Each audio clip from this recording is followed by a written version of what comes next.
In your book, Civilization, you attribute the rise of Western civilization to 6 killer apps, right? So it's stuff like competition, the scientific method, the rule of law, modern medicine, and consumerism and work ethic, I think. That's right. And cheating. I thought I was the only person I could remember this. I was cheating because I have notes. But are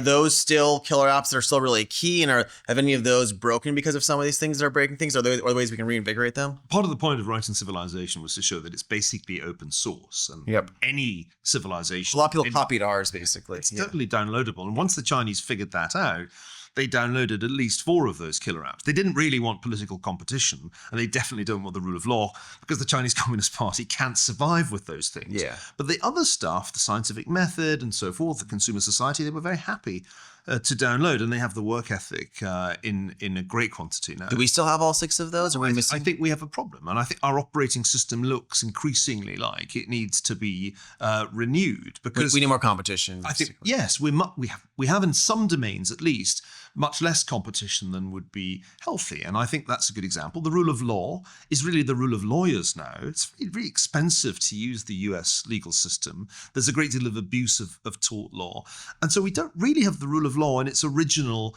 common law design. And I guess you're missing a scientific method too if you can't openly debate and discuss things in common. Exactly. I mean, science emanates from free thought, free speech, the readiness to use experimental method to test out hypotheses that might seem nuts. All of that's become much harder because our educational system has been captured now almost from the very bottom, from kindergarten to grad school, by an ideology which is profoundly hostile to the scientific method and increasingly regards science itself as some kind of manifestation of white supremacy. Yeah, and I guess work ethic's pretty strong in some parts of our society. I guess if you pay people not to work, that challenges that aspect as well. Yeah, the work ethic's pretty crucial. 100 years ago, people thought that there was some kind of natural monopoly on the work ethic in North America. Max Weber thought that the Protestant ethic was the key, and that turned out to be wrong. Now that really hard workers are very often in East Asia, India and China and other places. They can come here and work just as hard and be hugely productive. You and I are working pretty hard most of the time. Well, it's not like you can't work hard in the United States, but what we're doing, and it's very unfortunate, is creating a series of poverty traps for people at the lower end of the income distribution. And it seems like the Biden administration is just going to add to these systems of entitlement that end up, in fact, trapping people in the bottom quintile. So how do we fix it? What should they be doing? Instead of spending $4 trillion doing whatever they're doing, if you were in charge, what would we be doing to reboot these apps? Well, I mean, I'll give you an example. Emergency spending, when you've got a pandemic and you've locked down the economy because you screwed up the first 2 months of the pandemic, you need to do that.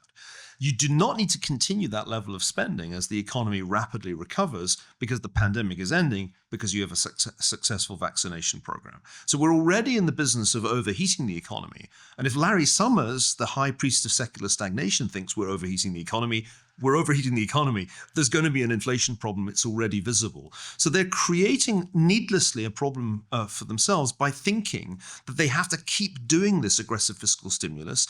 And I think the reason they're doing that is that they see the opportunity to expand the federal government to an even larger share of GDP. They talk about infrastructure. I'm very skeptical that the investments, such as they are, will significantly increase the productive capital of the United States.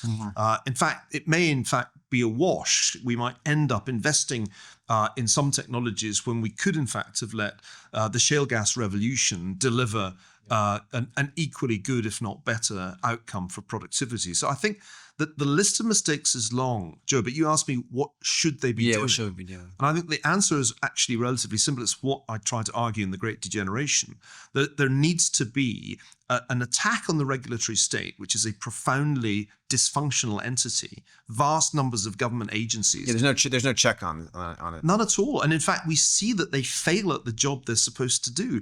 The public health bureaucracy failed with COVID. You think everyone kind of realized how badly the regulators failed in the last year? That maybe it's more popular energy around What's sad is that there hasn't been a realization that the time and again in crisis after crisis, going all the way back to 9/11, this large bureaucracy with all its different agencies has failed. It failed in the case of the financial crisis. It failed with COVID. And it's not for lack of planning. They have any number of regulations and pandemic preparedness plans and bank capital adequacy regulations administrations. It's just that they don't work. So we need to be much more skeptical about the claims of big government, and we need to be working hard to replace this antiquated way of doing things with something that is more tech-enabled and more efficient and less costly. Shrinking the government should still be the goal. Unfortunately, in the crisis of the last year and a half, that argument has, I fear, decisively been lost. But there are other things that are actually lower hanging fruit. We have a pathologically dysfunctional